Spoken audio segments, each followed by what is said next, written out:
Dieu de l'Éternel, co-héritier avec le Christ.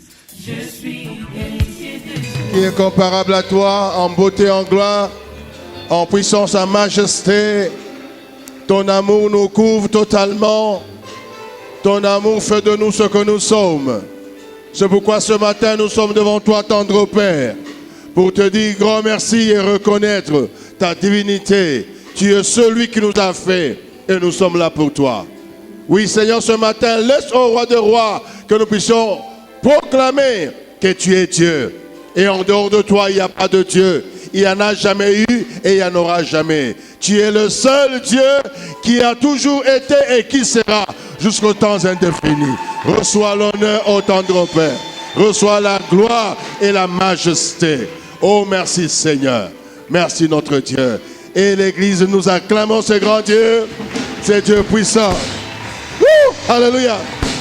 Bien-aimé, il n'y a pas d'autre Dieu. Hakuna Mungu mwingine. Et tous ceux-là qui peuvent se prétendre être Dieu, c'est le Kwa sont wale que wote wanaweza mensongers. kujiita au kujizania kuwa wa miungu, Il n'y a que le hakuya seul kuwa kama Dieu yeye. Ni Mungu yeye Qui peke a tu. toujours été et qui sera. Ni yeye eko, alikuwa na atendelea kuwa. Et chaque jour, j'aimerais, lorsque tu marches, Na kila siku napendelea wakati unatembea, tu mets dans ton cœur, dans ta philosophie, qu'il y a un Dieu quelque part. ndani ya moyo wako, ndani ya mafikiri yako kusema kuko Mungu fazi fulani. Waouh, ça c'est merveilleux. Hiyo ni ya mastajabu. Et c'est tout ce que le Seigneur veut. Na ni ile yote Mungu anataka. J'aimerais te dire quelque chose, bien-aimé. Napenda kuambia kitu kimoja mpendwa. On n'adore pas Dieu pour ce qu'il a fait. Atumwabudu wake Mungu kwa kile alitenda, Mais nous l'adorons pour ce qu'il est. lakini tunamwabudu kwa kile anakuwa, Il est kwa kile tout pour eko. moi.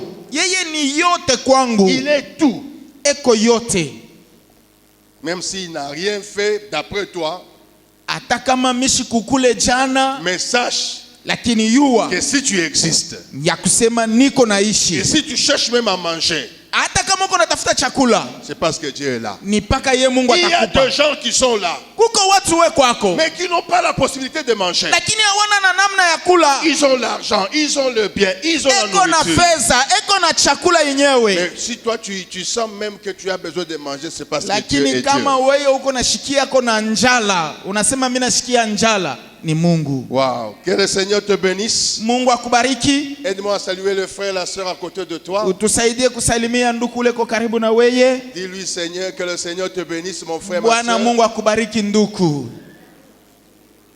Dis-lui que je suis ton frère, je suis ta sœur. Umwambia sema niko ndugu yako, tuko banduku katika Kristo. Même le jour où le Seigneur va te visiter, ne m'oublie pas. Hata ile siku Bwana atakutendea ushinisabu. Nous nous tenons debout et lisons la parole. Tuko bwima na tuko nasoma neno. Nous prenons Philippiens chapitre 4 Tuko katika barua ya Paulo mtume kwa Wafilipi sura yake ya 4. et nous ne prenons que le verset 19 et la Bible dit: Na tunasoma mlango wa 19, Biblia iko nasema, Et mon Dieu na Mungu wangu pourvoira à tous vos besoins atajaza mahitaji yenu yote selon sa richesse, kwa kadiri ya utajiri wake avec gloire katika utukufu en Jésus-Christ. ndani ya Kristo Yesu. Et quelqu'un dit Amen. Amen.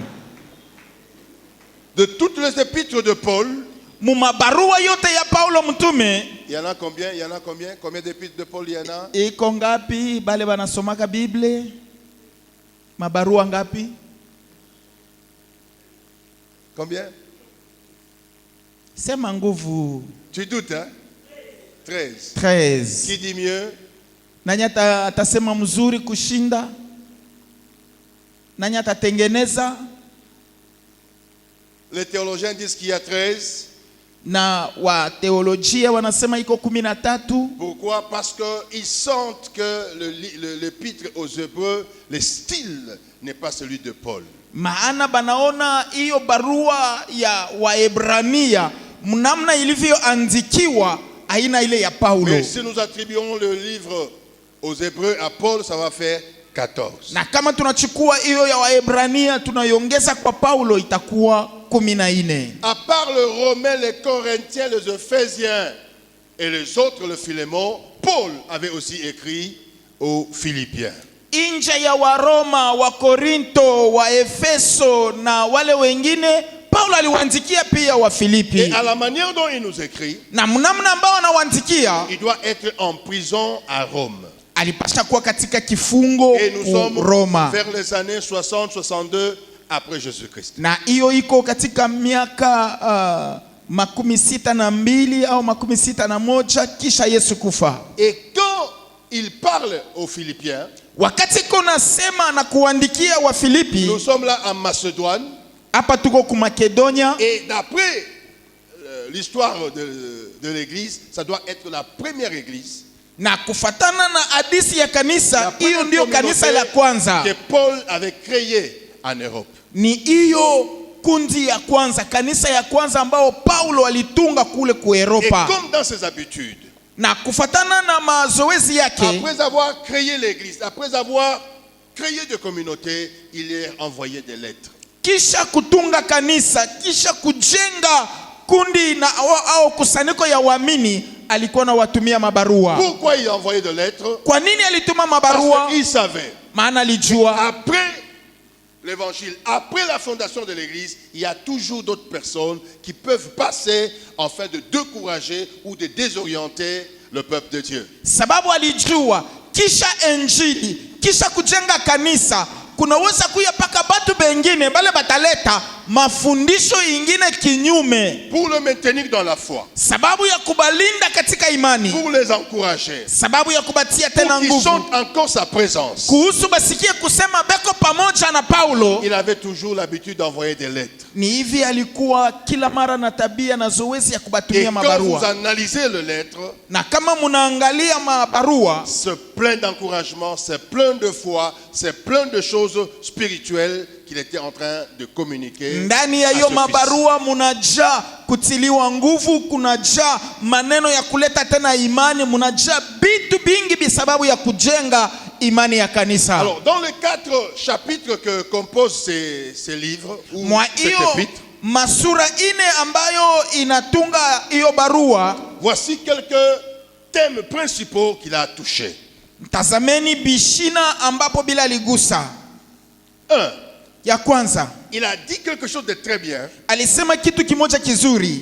Comment avoir la joie dans la souffrance? Namna gani kuwa na furaha ndani ya mateso. Au chapitre 4, par exemple, il est en train de dire réjouissez-vous, réjouissez-vous, je le répète, réjouissez-vous. Alors qu'il était dans la prison.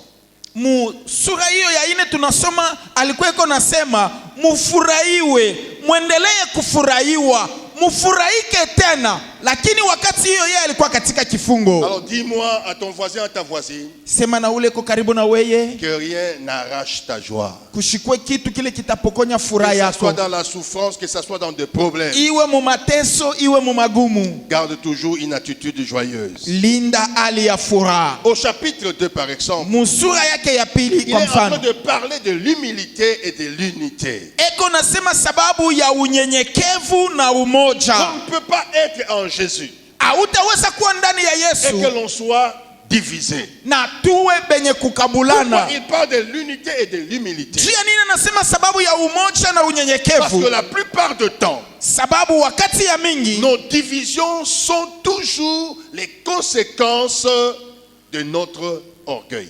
munamna ambao tuko na kabulana, munamna ambao tunasema aba ni ba, aba ni aba, ile yote inatokea kukiburi kile tunacho. Alors, si nous sommes toujours humbles, Kama tuko paka banyenyekevu, l'unité ne sera jamais brisée. umoja C'est haitavunjika là où kama. quelque part dans la Bible, le même Paul dit, il faut considérer les autres comme étant supérieurs à nous-mêmes. Ni huko Paulo mtume anasema fazi moja, inabidi kuona watu wengine kama wao weko juu kuliko yetu sisi. Il dit toujours en Philippiens, Eko nasema tena katika barua ya il dit Wafilipi, qu'il a gagné Jésus. anasema alimpokonya Si Yesu. nous sommes en Jésus, Kama tuko ndani ya Yesu, notre vie doit être centrée sur Christ. maisha yetu inapasha kuwa yenye kumtazamia Kristo Il dit, tu. lorsque j'ai accueilli Jésus, je vis les autres choses comme des excréments. Wakati nilimpokea Yesu Kristo, maneno yote ingine niliona kama ya uchafu. Ça veut dire, Maana tu yake ne peux pas vivre une vie double. hautaweza kuishi maisha Tu es mbili. dans le Seigneur Uko ndani ya et tu Bwana as une vie double. na kisha uko na Quelqu'un maisha qui est dans mbili. le Seigneur doit être centré sur Christ. Na ule eko ndani ya Bwana maisha yake inapaswa kumtazamia tu Kristo. Dis à ton voisin, Sema na ule ko karibu na weye, quel autre Dieu peut régner dans ta vie si ce n'est pas Christ? ni Mungu kani ule anaweza tena kutawala mu maisha yako kama aina Kristo? Et au chapitre 4 encore, Na kusura ya ine tena, et même le verset que nous venons de toucher, hata hiyo shairi tunatoka kusoma, il nous parle de la paix et de la providence ou de la provision de Dieu. iko natusemezea sababu ya amani, sababu ya salama na matayarisho ya Mungu. Avant que je ne commence ma prédication ce matin, laisse-moi te donner 4 versets clés de cette épître de Paul aux Philippiens. Mbele ya kuingia mu mahubiri yetu ya asubuhi, chukua mashairi ambayo inakuwa ya msingi ya hiyo barua ya Wafilipi. Philippiens chapitre 1 verset 21, il dit: Wafilipi sura yake ya kwanza mlango wa 21 iko nasema, car pour moi vivre ce Christ et mourir est un gain. kwa sababu kwangu mimi kufa ni kuishi ni kwa ajili ya Kristo, lakini kufa ni faida kwangu. Ça, un homme de Dieu accompli doit avoir ça dans sa tête. Hiyo mtu ule ambao anasema yuko Mkristo mwenye kueneana anapasha kuwa na hiyo maneno mkichwa yake. Philippiens chapitre 2 verset 5.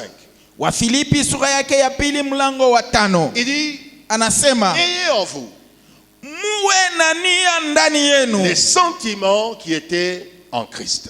mania iliyokuwa ndani ya Tu ne Kristo. peux pas t'appeler chrétien Hautaitwa Mkristo alors que tu as autre sentiment. na pale uko na mania Ce qui ingine te fait appeler chrétien, ile iko na ce qui fait de kuita toi wewe un Mkristo, fils de Dieu, ile inafanya uwe mwana wa Mungu, ce n'est pas l'apparence, haina ce n'est pas kuonekanika, venir à l'église, haina kuya ce n'est pas kukanisa, chanter dans la chorale, haina ce kuimba n'est pas mkwaya, être pasteur ou ancien, haina kuwa mzee au mais mchungaji, les sentiments qui sont en toi. lakini ni ile mania inakuwa ndani mwako. Moi, je connais des pasteurs qui sont devenus pasteurs pour avoir l'argent. Tunajua bachungaji bale beko bachungaji ni njuu ya makuta. Moi, je connais de musiciens, entre guillemets, chrétiens qui le sont afin d'être connus de tous. Tunayua baimbaji ba mingi bale beko naimba mimbo ya Mungu vile banasemaka, lakini ni paka makuta. Mais Paul dit aux Philippiens au chapitre 2 verset 5 que nous devons avoir les sentiments qui étaient en Christ. Lakini Paulo yuko nasema mbarua yake wa Filipi sura ya pili mlango wa 5 anasema tuwe na mania ile ilikuwa ndani ya Kristo. Philippiens chapitre 4 verset 13 il dit: Wa Filipi sura yake ya 4 mlango ya 13 inasema, il dit je puis tout anasema mimi naweza yote par celui qui me fortifie. kwa yule anayenitia nguvu. Écoutez bien aimé. Sikia wapendwa, Quand Paul dit ça, wakati Paulo anasema c'est hivi, parce qu'avant il disait kwa sababu mbele alianza qu'il kusema savait vivre dans l'abondance alipasha kuishi ndani ya utele, et il savait aussi vivre dans la disette. alijua tena kuishi mkukosewa. Comment ça? Je, Il dit anasema je puis tout mimi naweza par yote celui qui me fortifie. kwa yule ananitia Ma nguvu. prière ce matin, Maombi yetu que tu asubuhi ya sois dans leo, la disette, que tu sois dans l'abondance. uwe muukosefu au uwe muutele, Demande que le Seigneur te fortifie omba Bwana kutie nguvu à ne pas avoir une vie bouleversée. hivi usiwe na maisha ambayo itapinduka, Que tu puisses vivre tout en n'ayant pas comme ayant et tout en ayant comme n'ayant pas. upate kuishi uko nayo saa una nayo, upate tena kuishi hauna nayo saa uko nayo. Parce que la plupart, Maana watu wengi parfois quand nous avons, kama tuko nayo ça nous trouble. inatuvuruka. J'appelle ça l'ivresse du lait. Ile tunaita sema kulevika kwa maziwa. Qu'est-ce que vous allez me faire moi là-bas? Mimi nitaenda kufanya nini? Moi-même dans ma belle famille, Mie tu kubuko. j'entre. Mimi naingia. J'ai le beau-père, le beau-frère et même la belle-mère. Bote mita bapanga pale mimi naanza kutaya moya moya. Je les injurie. Mimi na batukana. S'ils disent quelque chose là, Kaba nasema allez, je kitu. commence à donner à chacun $1000, $1000. Mimi naanza kubakabula huyu wa 100. Et je leur pose la question, qui veut encore que je l'injurie, je lui donne. Mimi nabauliza tena nani anataka nimchambule tena mitamupa. Que le Seigneur te fortifie. Bwana akutie Que nguvu. tu sois humble. Uwe Il y mnyenyekevu. a un adage en Kiluba qui dit Kuna kuwa mfumbo iko nasema Bimweka bipwanga. bile binaonekanaka binaishaka. J'ai déjà lu quelque part. Tusha kusoma On dit fashi sois moja. bien avec les gens que tu croises quand tu es en pleine ascension. Asema ishi mzuri na bantu bale uko nakutana nabo wakati uko Parce que ça unapanda. seront les mêmes personnes que tu vas croiser quand le vent te sera contraire. Maana ni paka bale batu moja moja utakutana nabo wakati utaanza Si tu kushuka. injuriais tout le monde et celui qui se lève, tu lui donnes $1000. Les jours où tu n'auras pas, qu'est-ce que tu vas lui donner? Kama wewe uko natukana batu bote kisha unawapatia makuta, siku ile utaikosa ile makuta utapapa nini? Il y a aussi d'autres personnes Kuko batu qui bengine sont perturbées quand ils n'ont rien. ni benye kuvurukwa kama tu yeye anakosewa. Non, non. Hapana. Sache une chose. Yua kitu kimoya. Tu tournes, tu dis tu sais ça. Asema le panier circule Sois encore. calme. Tulizana tu. Ne sois pas troublé. Hapana Il y a de ces kuvurukiwa. personnes-là qui se troublent. Kuko batu bale benye Et à kuvurukiwa la fin de toutes choses, na kumwisho ya kila quand ils se kitu. sont déjà troublés, Kama nisha le kuvurukiwa panier arrive. na kitunga kinafika, Il ne te trouve pas en possession de l'avoir. akimukute munamna ya ye kupokea. Habakkuk, je disais, Habakuku anasema je suis à mon poste. niko pazamu yangu J'attends la naongojea prophétie du Seigneur. matabiri ya Elle va Bwana s'accomplir et elle s'accomplira certainement. itatimilika na itatimilika Que hakika. le Seigneur te fortifie Bwana akutie nguvu dans la situation dans laquelle où tu te trouves. mu hali ya maisha ile ukwamo. Et le dernier passage que j'aimerais te donner, Na et shairi ya mwisho insister, ile ambayo tunapenda c'est kupatia le passage que nous venons de lire. Il dit, ni hiyo shairi tunatoka kusoma. mon Dieu Mungu wangu pourvoira à tous vos besoins. atajaza mahitaji yenu Donc, répète yote. ça à ton voisin. Sema hiyo na ule Dis-lui kupembeni. que mon Dieu Mungu wangu pourvoira à tous vos besoins. atajaza kumahitaji yenu yote.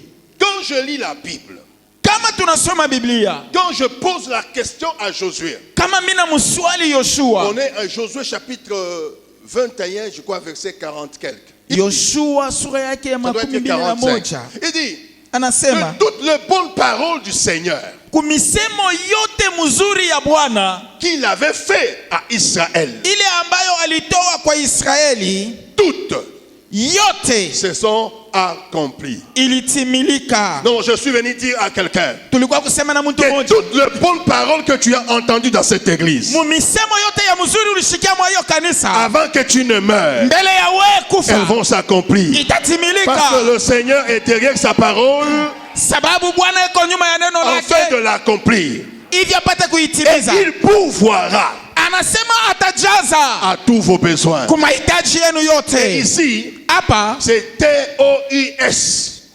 ni yote T-O-U-S. yote pasipo kutosha moka kitu Pas atakalo. quelques besoins. Hapana mahitaji fulani tu, Pas quelques besoins seulement spirituels. Non. hapana mpaka mahitaji ya kiroho tu. Ici, le Seigneur, quand Hapa il dit Bwana tout, anasema yote, il dit tout. anasema yote. Non, non, quand Dieu dit tout là, Kama Mungu anasema yote, il dit tout. anasema yote. Parce qu'aujourd'hui, l'église, Maana leo kanisa parfois nous doutons, nous pensons qu'il y a d'autres choses que le Seigneur ne peut pas faire. mara mingi tuko na shaka, tunasema hii mambo Mungu ashitaitimiza. Tout besoin, Mahitaji yote Dieu va le faire. Mungu ataitimiza. Mets ça dans ta tête. Weka ile mukichwa ina Et mawazo. j'aimerais encourager certains frères à lire cet épître de Paul aux Philippiens. Napenda kutia nguvu banduku kusoma hiyo barua ya Paulo mtume kwa Wafilipi. Pour les 4 raisons que je vous ai données. Mwa hiyo masababu ine ambao banatupatia. Pourquoi? Premièrement, pour Juu ya avoir la nini? joie, Ya kwanza sababu ya kuwa na furaha même quand les choses ne sont pas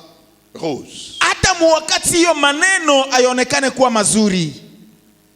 Pourquoi je dis ça? Juu ya nini tunasema hivi? Parce qu'il faut savoir que notre attitude Maana tunapaswa kujua kusema hali yetu définira notre altitude. ni ile itaonesha namna ya pale tutafikia Notre mkupanda. attitude Namna yetu ya donnera kuwa réponse même après nos épreuves. ni ile iko naleta jibu kisha majaribu, Quelqu'un kisha qui garde la mashindano. joie même dans les épreuves, Ule mtu eko na furaha hata mu il est en mateso, train d'exprimer et de démontrer sa foi. eko naonesha na kutambulisha imani yake. Deuxième chose, pourquoi j'aimerais que tu lises? Kitu ya pili, je nini tunapenda usome hiyo barua? Pour cultiver cultiver une foi solide ni sababu ya kujenga imani ya nguvu et une vie centrée sur Christ. na maisha yenye kushimama kuwa na mshimamo pa Kristo. J'aimerais dire à un frère et une sœur, Napenda kusema na ndugu na dada, ça c'était l'attitude ou l'habitude d'un pasteur que j'aimais bien, le pasteur Vernon. hiyo ilikuwa ni tabia au zoezi ya wewe mchungaji tunapenda, mchungaji Vernon. Quand tu vas voir le pasteur Vernon, Kama unaenda kumuona ule mchungaji Vernon, tu as un problème, une difficulté. uko na mambo, uko na magumu, Afin de permettre à ta foi de grandir. sababu ya kuruhusu imani yako kukomea. Oh papa, Baba, ici j'ai ma fille qu'on doit opérer. hapa niko na mtoto yangu banatafuta Oh kumpasua. papa, Baba, ici mon mari est accidenté, il est à l'hôpital. hapa bwana yangu anapatikana na msiba, eko ku hospital. Qu'est-ce qu'il faisait? Alikuwa anafanya Il dit nini? agenouille-toi. Anasema pika magoti, Il prie. anaomba, Seigneur, Bwana aide ta fille, umsaidie binti ton yako, fils, msaidie mwana guéris son wako, mari, ponya mume wake, pourvois à tous ses besoins jaza kwa mahitaji yote anakuwa en nayo ton nom, mjina lako, le nom de Jésus. mjina la Et Yesu. ma soeur, on peut se revoir après. Kisha Donne-moi la nasema suite. dada, tutaona kesho, tanyambia vile batalamuka. Comment tu réagis? Wewe utaona namna kani? Hein? Hein? Pourquoi il faisait ça? Jiani alikuwa anafanya C'est vile pour créer dans tout le peuple de Dieu une foi solide. ni sababu ya kujenga Qui mtaifa n'est pas centré sur l'argent. aishikue njuu ya Qui makuta, n'est pas centré sur une personne. ishikuye yenye kutazamia mtu, Mais seulement sur Christ. lakini juu ya Kristo tu. Tu peux aller comme ça après la prière. Unaweza kwenda hivi kisha maombi, Quelqu'un en cours de route, il t'appelle, mais je t'ai cherché, viens, il te donne de l'argent. Tu mtu résous mmoja le problème. anasema ni kutafuta ndeni yako ile yo ibeba. Mais la plupart de nous, Lakini wengi kati yetu quand ils viennent comme ça, kama anakuwa vile et qu'il n'y a rien qui sort, hakuna kintu, ni paka maombi tu, wananivunja. asema abayu hata kupokea Hii kanisa imitatoka, mwili tu. minavunjika. Troisième chose que je Kitu voudrais que kia tu tatu apprennes, kile tunapenda c'est pour ujue découvrir la puissance de la prière et la paix qui vient de Dieu. ni sababu ya kukufinika na uwezo wa maombi na salama ile ko ndani yake. Quand tu veux que les gens t'aident à la place de Dieu, Wakati unatafuta bantu tu bakusaidia ne pafashi ya connaîtras Mungu, jamais la puissance de la prière. hautaishi uwezo ya maombi. Il faudra que tu vives, Inabidi que uishi tu expérimentes we mwenyewe, ce uishi que la prière peut faire. kile maombi inaweza Et kufanya. pour que tu arrives à expérimenter cela, Na kuhusu ufikie mkuishi hiyo, laisse l'aide des gens acha usaidizi wa batu. et que le Seigneur t'aide au travers ta prière. Bwana akusaidie kupitia maombi yako. J'aimerais encourager un frère Napenda kutia nguvu que ndugu la moja. prière élève la vie, Maombi inainua maisha. que la prière élève une nation, Maombi inainua que la taifa. prière élève une église. Maombi inainua kanisa. Priez Omba et croyez na que muamini vous l'avez reçu ya kama mulisha et kupokea, vous le verrez s'accomplir. utaiona Ne kutimilika. cherchez pas des raccourcis. Mushitafute manja ya mfupi, Cherchez la solution qui vient de Dieu. tafuteni jibu inatoka kwa Mungu. J'aimerais dire à un frère et à une sœur Napenda kusema na ndugu na dada, que les gens t'aider, c'est pas un problème. batu kukusaidia haina mambo, Mais tu vas avoir une dette morale. lakini utakuwa na ndeni Mais yabo. quand Dieu t'aide, Na kama uko na ndeni tu yabo, n'as de dette à personne kama Mungu anakusaidia hauna na ndeni ya mutu, qu'adorer le Seigneur. wewe ni kumwabudu tu Bwana, Seulement et seulement Dieu. kumwabudu tu na yeye tu. La quatrième chose pourquoi tu dois lire, Na kitu kia ine, kwa nini unapasha kusoma? c'est pour être encouragé à vivre l'humilité, l'amour et l'espérance. Ni sababu ya kutia nguvu kuishi unyenyekevu, mapendo na tumaini. Aujourd'hui l'église Leo kanisa ou les églises, au makanisa, parce que quand je parle de l'église, j'aimerais parler de l'église, le corps du Christ, parlons des églises. na kama tunapenda kusema juu ya kanisa tu unasema ni kanisa, mwili Toutes wa les Kristo. divisions, le problème de difficultés qui règnent, Kugawanika, magumu au maneno yote iko makanisa, je répète, c'est parce que chacun ne veut pas s'humilier. tunarudilia hapo tena, ni njuu kila muntu ashipende kunyenyekea. Même dans nos maisons, Hata mu manyumba ce yetu qui nous manque, c'est seulement l'humilité. ile natukosa tu ni unyenyekevu. Bwana anapandisha sauti. Kama umujibu, batakupika je?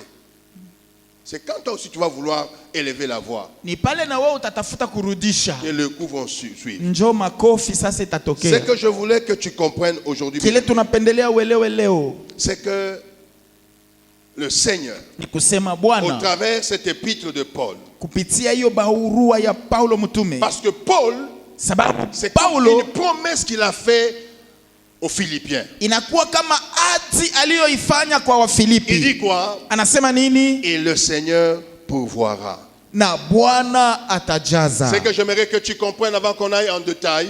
Kile tunapendelea uelewe mbele ya kuingia katika vipande C'est que vyote cette provision que nous parlons ici ni mwa hiyo matayarisho ambayo tunasemea hapa ne se limite seulement au matériel. aishimamie paka pa Parce bintu vya qu'aujourd'hui, l'Église, kuonekanika, nous sommes devenus trop matérialistes que quand on dit il pourvoira à toutes choses, on voit seulement le matériel. kwa sababu kanisa tunishakuwa paka bantu bakupenda bintu. Kama banasema Mungu atajaza kwa mahitaji, tuko naona paka mali Quand na je dis bitu. il pourvoira à tous vos besoins, Kama tunasema atajaza kwa mahitaji je yetu suis en train de yote, parler de toutes les dimensions de votre vie. tuko nasema ni mumahatua yote ya maisha yetu, Que ce soit votre vie spirituelle, iwe maisha ya kiroho, le Seigneur pourvoira. Bwana atajaza. Votre vie émotionnelle, Maisha yenu ya le Seigneur mawazo, pourvoira. Bwana atajaza. Votre vie physique, Maisha yenu ya mwili, le Seigneur pourvoira. Bwana atajaza. Votre vie relationnelle, Maisha yenu ya uhusiano, le Seigneur pourvoira. Bwana Votre atajaza. vie économique, Maisha yenu ya uchumi, le Seigneur pourvoira. Bwana atajaza. Votre vie financière, Maisha yenu ya mapato, le Seigneur pourvoira. Bwana atajaza, Parce qu'il n'est limité par rien. kwa sababu yeye asitiliwe mpaka na chochote. Alors, laisse-moi te dire quoi, quand je dis il va pouvoir, quoi, quand et comment. Acha nikwambie, wakati tunasema yeye atajaza, wakati gani, namna gani na mwanjia gani? Quand, Wakati quoi gani, et comment. kwa nini na Quand kwa je njia dis gani? quoi, ça veut dire, Wakati tunasema kwa nini, j'aimerais aujourd'hui tunapendelea leo te parler de ce que l'on appelle une vie comblée. kukusemezea kwa hiyo manaita Parce maisha que quand yenye le Seigneur kujaziwa. dit, Wakati Bwana il va anasema pourvoir à tous nos besoins, atajaza kwa mahitaji yetu yote, ça veut dire que nous allons avoir une vie comblée. maana yake Une vie accomplie. tutakuwa na maisha yenye kujazwa, maisha yenye kuwa tayari. Alors, j'aimerais te dire, c'est quoi une vie comblée? Acha nikwambie ni nini maisha yenye kujazwa, Quand est-ce que le Seigneur va combler notre vie? na wakati gani Mungu atajaza maisha yetu, Et comment il va les combler? na kwa njia gani ataifanya. J'ai aimé le verbe pourvoir. Nilipenda hiyo mtamko ya kujaza. Pourvoir, ça veut dire, Kujaza maana yake, parce que quand il dit et le Seigneur pourvoira, ça veut dire wakati anasema na Bwana et le atajaza, Seigneur mettra en possession, na maana yake ni mettra kusema en votre possession Bwana ataitia tayari mbele yenu ce dont vous avez besoin. ile munayohitaji. En d'autres français, Msemo ingine, pourvoir veut dire kujaza maana yake le Seigneur va assurer votre besoin. ni Mungu ye mwenyewe atashimamia pa mahitaji yenu. Laissez-moi parler avec un autre verbe. Acha tuseme na mtamko Il va vous ingine, munir atawapatia de tout ce dont vous avez besoin. vile vyote munavyohitaji. Sois béni. Ubarikiwe. Et ça, c'est une promesse. Na hiyo ni ahadi. Souvenez-vous, je dis, Mkumbuke tulisema, Josué a dit, Yoshua de alisema, toutes les bonnes paroles, de toutes les promesses que Dieu avait faites sur mumisemo Israël, yote ya mzuri ambayo Bwana aliyolaka, toutes se sont accomplies. yote ilitimilika. Je crois et je confesse Tunaamini na que cette kukiri promesse aussi va s'accomplir dans ta vie. hiyo ahadi nayo itatimilika maisha yako. Laissez-moi te parler ici, Acha tukusemezee hapa, premièrement, ya kwanza de ce que veut dire une vie comblée. ya ile iko naangalilia maisha yenye kujaziwa. Sois béni. Bubarikiwe. Je t'ai dit que ce n'est pas seulement le matériel. Nilikwambia haina paka mapato. Il dit Anasema que cette vie comblée, hiyo maisha ya utele, d'abord, ya kwanza elle est adressée à ceux-là qui sont en Christ. iko nasemewa kubale peko ndani ya Kristo. Et quand on dit comblé, Na wakati banasema ça kujaza, implique une vie d'une relation vivante avec le Seigneur. Ni kusema maisha ile iko na uhusiano unaoishi na Bwana. Une foi active. Imani iko katika tendo. Avec une obéissance sincère. Na ile iko na utiifu wa biakweli. Être comblé. Kuya ndani ya utele. Une vie comblée. Maisha ya utele. Dans un premier temps, dans un premier moment, dans une première signification, et la signification importante, Mukipande kyake kya kwanza na hiyo kipande kya maana, ce n'est pas d'abord ce que nous possédons. Aina mbele kubile shetu nakuwa nabyo. Non. Apana. C'est chercher à savoir qui nous possède. Ni kutafuta kuyua ni nani ule anesha kutuchukua. En d'autres mots, quand je veux te parler d'une vie complète, wakati unapenda kusemea sababu ya maisha ya utele, c'est quoi la vie complète? Ni nini maisha ya utele? Remplie totalement yenye kujaziwa mu utele wote par Jésus-Christ. Kwa Yesu Kristo. Que aucun esprit, que aucune autre chose n'ait accès à ta vie. Kusikue pepo hata moja ile inaweza kuingililia mu maisha yako. Que chaque mot, misemo yako, que chaque pas, hatua que yako, chaque regard, kila kutazama na que kuangalia tout ce que tu es et tout ce que tu as, kile kyote wewe unakuwa na kyote kile unaweza kuwa nacho, que ça soit occupé iwe yenye kuchukuliwa par le Seigneur. na Yesu. Mon père avait l'habitude de me dire Baba alikuwa na zoezi ya kusema que une femme, asema muke, dans leur jargon, il appelait une femme, c'est comme la peau, c'est un écureuil, c'est une écureuil. Mwalimu. C'est un écureuil. C'est comme la peau d'un écureuil. Mwanamuke iko sa ngozi ya kabunji. L'écureuil, c'est quand vous enlevez la peau, c'est à peu près comme ma main. Kabunji kama munakachuna ngozi yake yote iko paka Alors sa mon père me mkono. disait, si un homme comme toi, Kama muntu sa tu we, prends la peau d'écureuil là, unabeba ngozi ya tu kabunji, te mets dessus, unekala hapo pa est-ce ngozi ya qu'il y kabunji, a encore la place pour quelqu'un d'autre? kutakuwa tena fresh njuu ya muntu mwingine? Non. Hapana. Il me disait ça pourquoi? Alianza kusema Il me vile disait jani, qu'une femme, anasema mwanamke pour un seul homme, ni kwa bwana moya tu. quand on te marie, Kama banakuoa, tu dois savoir unapasha kuyua que ton mari doit te combler. kusema bwana yako njo ule anapasha kukuikala C'est yeye ton wote. mari qui doit être le tout pour toi. Ni bwana yako njo anapasha kuwa Dans le yote mariage kwako. aussi avec le Seigneur, Na ndoa pamoja na la vie Bwana, comblée veut dire maisha yenye je suis kukaliwa, totalement habité, rempli et conduit par niko le mwenye Seigneur. kuikaliwa muutele wote na kuongozewa kwa Kristo. Il ne faut pas seulement d'abord avoir ce que tu vas posséder, Hapana mbele kuya na bile wewe unatafuta kuwa nabyo mu mikono, mais il faut d'abord savoir qui me possède. lakini unapasha mbele kuyua ni nani ule anesha kunikala, ule anesha kunitawala. Parce que je disais tantôt de mon père, Maana tulikuwa tunasema hapa juu ya baba. mon père venait parfois chez moi Baba anaanza kuya kwetu, et il me disait, anasema quand il a par exemple besoin de manger du poulet, il arrive, kama anahitaji kula nkuku, anasema il commence à circuler dans la parcelle. eko nazunguluka mu mpango, Il dit, mon ami, le poulet là c'est pour qui? anasema ule nkuku ule ni wa nani? Je dis, c'est pour moi. Asema ni nkuku wangu. Aha. Okay. Maintenant, toi là, tu es pour qui? Sasa wewe uko wa nani? Je dis, je suis pour toi. Asema niko wako. Si toi tu es pour moi Kama wewe uko wangu et que ce poulet là est pour toi, na ule nkuku ni wako, donc ce poulet là, donc na wewe na nkuku C'est muko pour moi. bangu. allez, préparez le poulet, je vais manger. Munipikie ule nkuku ni kuri. Quand Dieu te possède, Kama Mungu anakuikala, c'est alors que tout ce que tu as aussi ni appartient à vile Dieu. bile biote na biote uko nabyo binakuwa bya Une Mungu. vie comblée Maisha yenye doit premièrement kujadiwa être comprise comme une vie remplie totalement de Dieu. kia kwanza inapasha kuelewa au kusikilika kusema ni maisha yenye kujaziwa na Mungu Il ye ne faut mwenyewe. pas seulement avoir tous mes besoins satisfaits. Hapana kuya paka na mahitaji yote yenye kutosheka. Non. Hapana. Il faudrait que tu n'aies plus soif de rien que de Dieu. Inabidi ushikue na kiu ya maneno ingine isipokuwa tu kiu ya Mungu.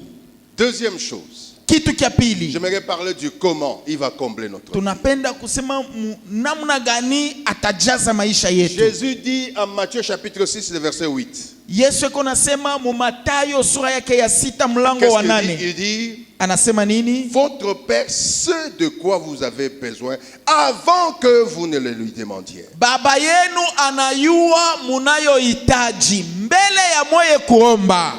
Ce que tu dois savoir, Kile unapasha kujua c'est que le Seigneur notre Dieu, ni kusema Bwana Mungu wetu il n'est pas un spectateur distant. aina muntu leko na tuangalilia lwa mbali. Non, Hapana, il est un Père attentionné. ni Mungu ule anajua mahitaji yetu. J'aimerais te dire, Tunapenda tu dois kukwambia être sûr juu ya kuwa na hakikisho avant que tu ne demandes. mbele ya we kuomba, Parce que la plupart de nous, maana wengi kati yetu nous pensons que le Seigneur répond seulement quand nous le lui demandons. tunawazia kusema Mungu anakaleka kwa najibu paka kama Non, tunaomba. le Seigneur a déjà comblé nos vies Bwana anesha kujaza maisha avant yetu que nous ne lui demandions. mbele ya shie kumuomba. Le problème peut-être que c'est juste un petit décalage de temps de Dieu et de notre temps. Mambo tu ni kusema wakati ya Mungu haina wakati yetu. Je suis venu dire à quelqu'un qui s'est posé la question. Tulikuwa kusema na mtu moyo ule kona juliza, Mon mariage a traîné. ndoa yangu À inakawia, quand mon travail? ni wakati gani mimi Quand nitatumika? est-ce que mes histoires vont aller de l'avant? Wakati gani Quand biashara est-ce vyangu que telle vitakuwa viko réponse napanda? va arriver? Ni wakati gani maneno yangu itafika? Aujourd'hui, le Seigneur te dit, Leo Bwana anakuambia il connaît tes besoins. anajua mahitaji Non, non, yako. il te dit encore, il connaît tes besoins. Anasema tena anajua mahitaji yako. C'est pour dire, Ni kwa kusema votre vie commence à être comblée maisha yenu inaanza kujaziwa par la confiance kupitia matumaini que tu commences à émettre au travers de cette parole du Seigneur. ile ambayo unaanza kuonesha kumbele ya neno la Mungu. Le matin, je me réveille Asubuhi mimi naamka et je dis à papa, namwambia baba, papa, j'ai besoin de $20. baba mimi nahitaji $20. Papa il dit, ok, je sais. Baba anasema mimi najua. Est-ce que je vais encore revenir à 12h lui dire, papa, j'ai besoin de $20? Inanilomba nirudie tena 12h nimkumbushe papa, sasa papa mimi nahitaji $20. Il m'a dit, je sais. Ananiambia misha kuyua. Je lui fais confiance. Mimi namtumainia. Comment est-ce que Dieu comble?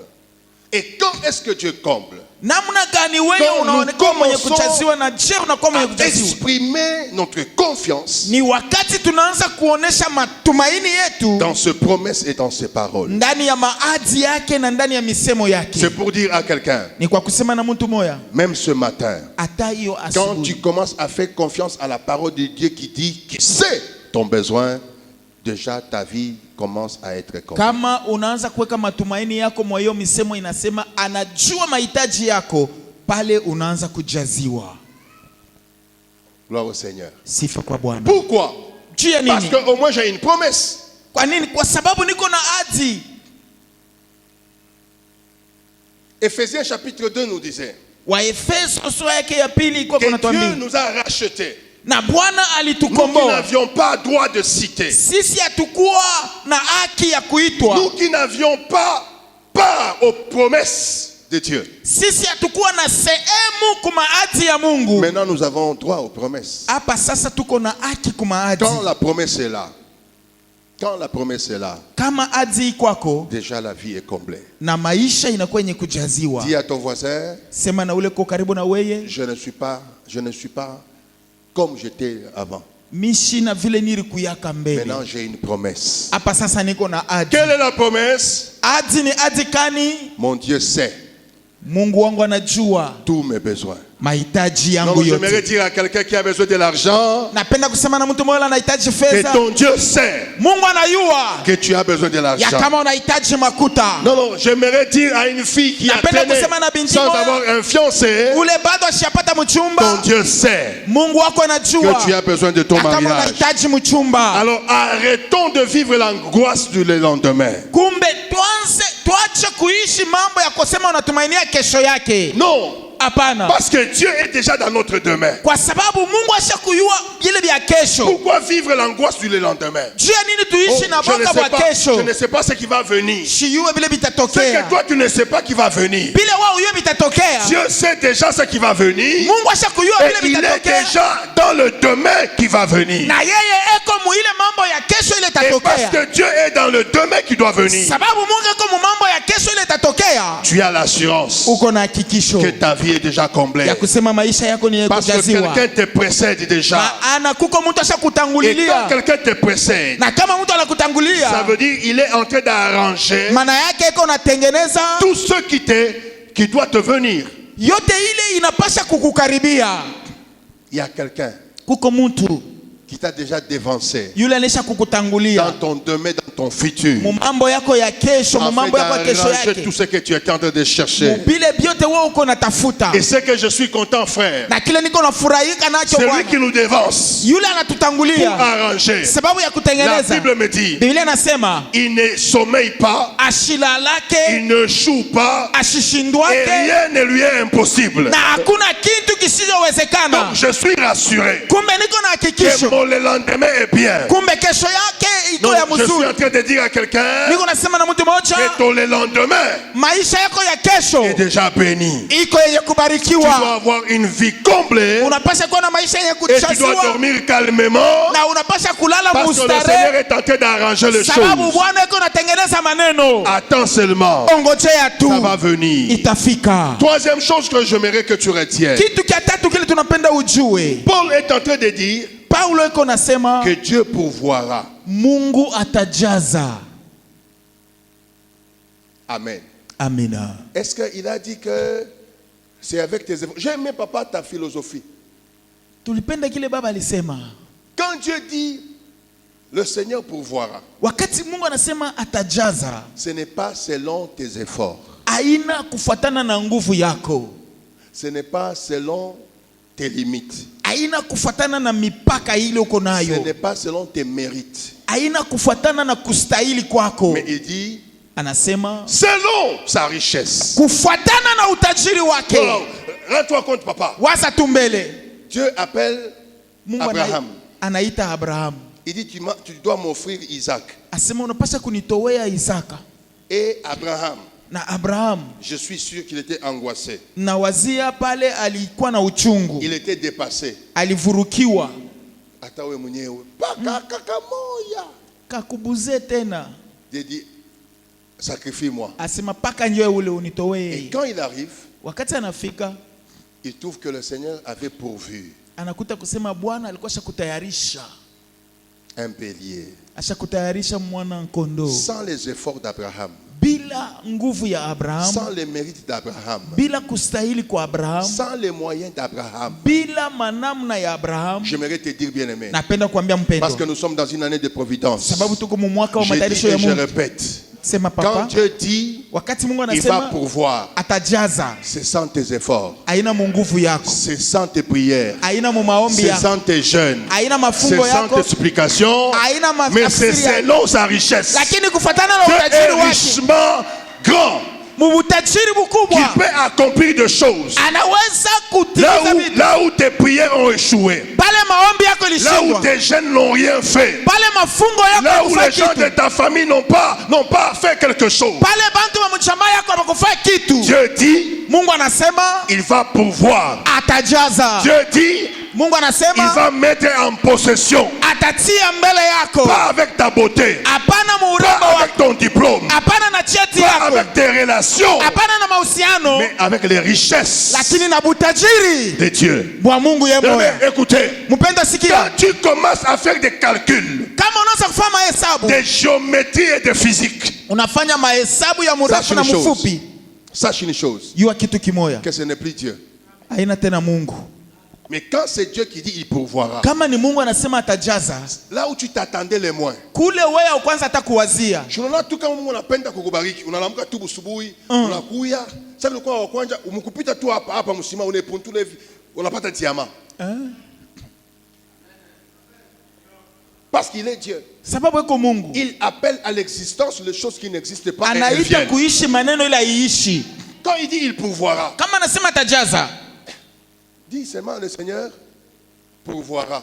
sema tu Mungu yeye mwenyewe atajaza, Dada, na pas sasa hiki yaenda kwako. Le Seigneur pourvoira. Bwana atajaza. Frère, Tangia tukishaka masomo wao yapataka kashi. Le Seigneur. Bwana Pourvoir. atajaza. Dada tangia ulingiaka mubukweri atukona tena unatema mate. Le Seigneur Bwana pourvoira. atatayarisha. Papa tangia wao ulingiaka mukanisa unafanya na 50 awaya kweka musée. Le Seigneur pourvoira. Ce ne sont pas des calculs humains. Aina mahesabu ya umutu. Non.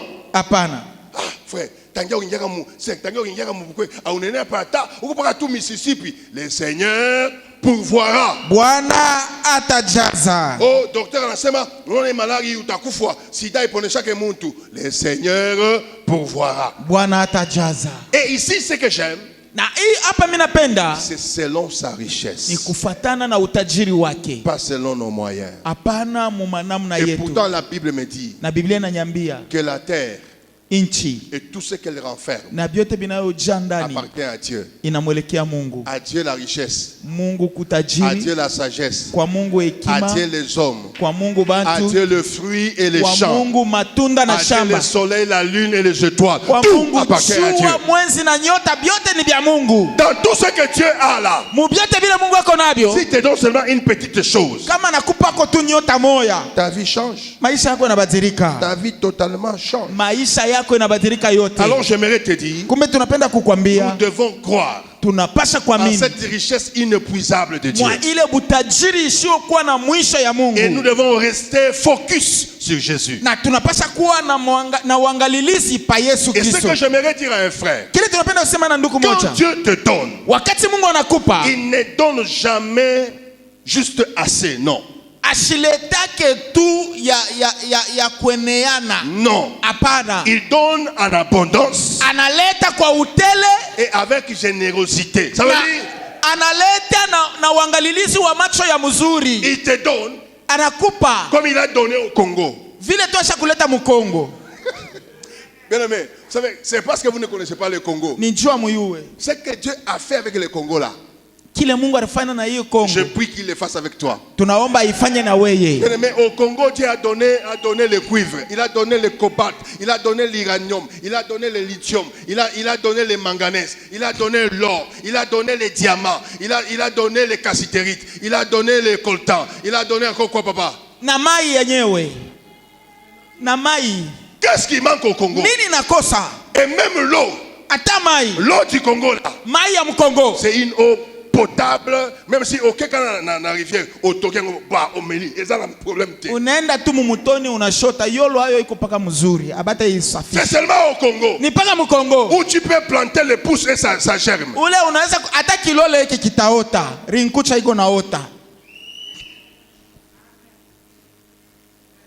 Que cette façon de bénir de Dieu, Mwiyo namna ya kubariki kwa Mungu, que ça soit aussi ta bénédiction. njoo ikuwe baraka yako. Parce qu'il ne donne juste pas assez, Maana ashikupe tu ya kukwenea, il donne avec abondance. lakini anakupa Que le kuutele. Seigneur puisse pouvoir dans ta vie avec abondance. Bwana ajaze mu maisha yako na utele wote. Qu'il pourvoie avec abondance. Ajaze na utele. Et quand il dit il pourvoira, Na kama nasema atajaza, moi j'aime Dieu, papa. tunampenda Mungu. Dieu n'utilise pas de verbes pour utiliser. Mungu ashitilizake misemo njoo ya kuisema. Il utilise des verbes pour exprimer ce qu'il va réellement faire avec quelqu'un. Anatumikisha misemo sababu ya kusema vya kweli kila anaweza kufanya. Autre chose que j'aimerais te dire, Kitu kingine kile tunapenda kuambia pour terminer, kwa kumaliza, non seulement il va pouvoir, hapana tu parce atajaza, que la manière dont je connais Dieu, maana munama ile tunamjua Mungu il pourvoit toujours avec gloire.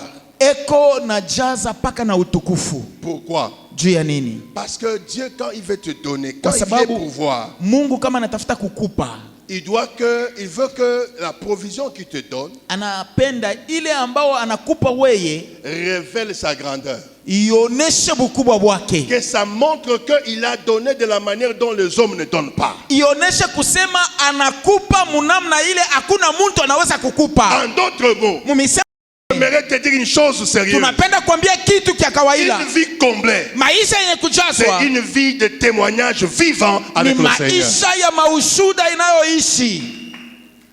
Les gens vont contempler la fidélité de Dieu. Bantu bataona uaminifu wa Mungu. Les gens vont dire, est-ce que Nzambe yango asalaka boye? Bantu batasema kumbe njoo hivi Mungu anafanyaka. Amen. Amina. Amen. Amen. Shunene tu mashiku yote tunekala we atuone Bwana. Mais shiku tu moyo baenda kukufuia. Huyu anakuwa hapa na Mercedes, huyu anakuwa hapa yuko na TX, huyu anakuwa hapa yuko na vifulani, huyu anakuwa hapa bote wana kubembelesha. No, unichike yuko tu. Unichike yuko tu. Umwambie papa kama bashi ni mali yenyewe mitaongeza. Jonja unatembea na fier. Sasa wewe mwenyewe ushakuamini Yesu. Oh, kama ni vile mimi taamini tu, sema mbele uamini Yesu. Amini mbele. Utaaminisha hata 10. Pourquoi? Quand Dieu bénit, quand Dieu pourvoit, quand Dieu comble la vie, kama Mungu anajaza maisha, il le fait toujours avec gloire. Eko naifanya na utukufu. Bien-aimé, mpendwa. Shiko sa leo tu mimi na wewe. Bana kuambia sana nono, mimi hivi niko hivi ubunene na bulefu wangu, niko bulefu mwa na president. Si ndio vile? Ndio unashikia tu habari sana nono president mtumia coach. Papa itakuwa papa na yeye coach yote. Atashi ya mafuta. Ni ya mafuta, itakuwa ya mafuta. Il doit montrer que c'est un président. Asema ni yeye rais. Ndio anabariki. Soyez bénis. Mubarikiwe. C'est la même chose avec le Seigneur. Ni namna moja moja na Bwana. La provision qu'il nous donne. Utajiri ambao anatupa. C'est toujours une provision de gloire. Ni utajiri ya utukufu. Pourquoi il le fait? Il veut montrer sa grandeur. Il veut montrer que c'est un Dieu qui a donné. Anapenda kusema yeye ko Mungu. Et c'est là tu verras, ça va te pousser à la gratitude et à la louange envers le Seigneur. Na mukufanya vile ni ile itakusukuma mukumusifu, mukumuabudu na kumtukuza. Qu'est-ce que j'aimerais conclure en disant tout cela? Ni nini tunapenda kufunga nayo kusema hivi vyote? Philippiens chapitre 4 verset 19 n'est pas une promesse vide. Wa Filipi sura yake ya 4 mlango wa 19 haina ahadi ya bure. Mais c'est une déclaration de fidélité de Dieu envers ceux qui marchent avec lui. Lakini ni misemo ya uaminifu ya Mungu kubale ambao beko natembea naye. Et j'aimerais te dire encore. Napenda kuambia tena. Que une vie comblée. Maisha yenye kujaziwa. N'est pas une vie parfaite. Haina maisha yenye kueneana. Mais c'est une vie remplie de paix. Lakini ni maisha yenye kujazwa na salama. Des provisions. Yenye kujazwa na mautajiri. Et de la présence de Dieu. Na uwepo wa Mungu. Ça veut dire. C'est que Dieu va te donner. La Bible me dit que la bénédiction de Dieu, il l'a fait accompagner d'aucun chagrin. Baraka ya Mungu isindikizwe na uchungu wote. Pas l'argent comme les gens qui ont l'argent. On a écouté on habite tout bien. Apana. Non, là je n'ai pas la paix. Ça ce n'est pas la vie complète. Pale misina na salama ile haina maisha yenye kujazwa. Non, non. Apana. Dieu va te donner Mungu atakupa ce qui va te suffire, ile itakuenea, que tu aies la paix, uwe na et salama, que sa présence soit toujours dans ta vie. Na uwepo wake uwe wakonekana mu maisha yako. Unalala bushingishi bien. unalamuka unakuna tuchai twako unapakala manteka. Ça c'est la vie complète. Ile ni maisha ya utele. Unaenda kumisa unaomba Mungu anakujibu. Ça c'est la vie complète. Ile ni maisha ya Tu utele. sens que dans ta maison la paix y règne. Unashikia kusema munyumba yako salama iko amo. Ça c'est la vie complète. Ile ni maisha yenye kujaziwa. C'est pourquoi aujourd'hui j'aimerais appeler quelqu'un à faire confiance à ce Dieu. Ni hivi leo tunaita mtu moja amtumainie Mungu. Laisse tomber l'inquiétude. Angusha manunguniko. Laisse tomber les calculs humains. Angusha mahesabu ya bumutu. Les stratégies. Les gens aujourd'hui ont développé des stratégies. Ça va t'épuiser. Bantu banesha kuleta maufundi bile bitakupeleka mbari. Reviens à Jésus. Lakini rudi kwa Yesu. Et que le Seigneur comble ta vie. Na Bwana ajaze maisha yako. Pourquoi? Parce que c'est seulement dans le Seigneur. Maana ni paka ndani ya Où Bwana. tu vas découvrir ce que signifie une vie comblée. Mule utavumbula ile inamaanisha maisha ya utele. Une vie où Dieu est présent. Mu maisha mule Mungu eko na mwenye kukala. Une vie où il y a des promesses et des promesses qui se réalisent. Mu maisha mule muko maadi na hiyo maadi iko natimilika. Une vie où ce n'est pas nos efforts mais Dieu lui-même qui pourvoit. Maisha ile haina manguvu yetu lakini ni Mungu yeye mwenyewe mwenye kutayarisha vyote. Une vie là où Dieu pourvoit et il pourvoit avec gloire. Mu maisha mule ambao Mungu ako natayarisha na matayarisho yake na utukufu. De manière que tu commences à adorer ce grand Dieu. Munamna ya kusema uko na muabudu yu Mungu mkubwa. C'est ce que l'on appelle une vie comblée. Ni ile tunasema maisha yenye kujaziwa. Ce matin, Asubuhi ya j'aimerais leo que tu commences à prier. napendelea uanze Que kuomba, tu commences à demander, Seigneur, comble ma vie. uanze kusema Bwana, jaza maisha Comble yangu, ma vie de ta présence. jaza maisha yangu na uwepo wako. J'aime un chant. Napenda wimbo moja. Il y a un chant, je ne sais pas si vous allez me faire ça. Que ta présence à moi devient palpable. Moi devient réel. Je veux une autre dimension de toi. Amen. Amen. J'aimerais que tu pries. Tunapendelea uombe Et que tu dises, Seigneur, mes inquiétudes, je les jette en pâture. na usimesema Bwana, mimi nakuhitaji. Non, mes inquiétudes, je les jette en pâture. Manunguniko yangu mimi naitupa, Parce que tu sais mes besoins. sababu unajua mahitaji Avant yangu. que je ne m'exprime, tu connais, Seigneur. Mbele ya mie kupumzika, Bwana unajua, Je te fais confiance. na kutumainia, Parce que tu pourvoiras. sababu utajaza. Et je sais encore Na mimi najua que tena lorsque tu vas pourvoir, wakati utajaza itakuwa vazi ya utukufu. tiens-toi debout, j'aimerais que tu commences Simamia à prier. yako yulu, Que tunapendelea le uombe. Seigneur te comble. Héritier de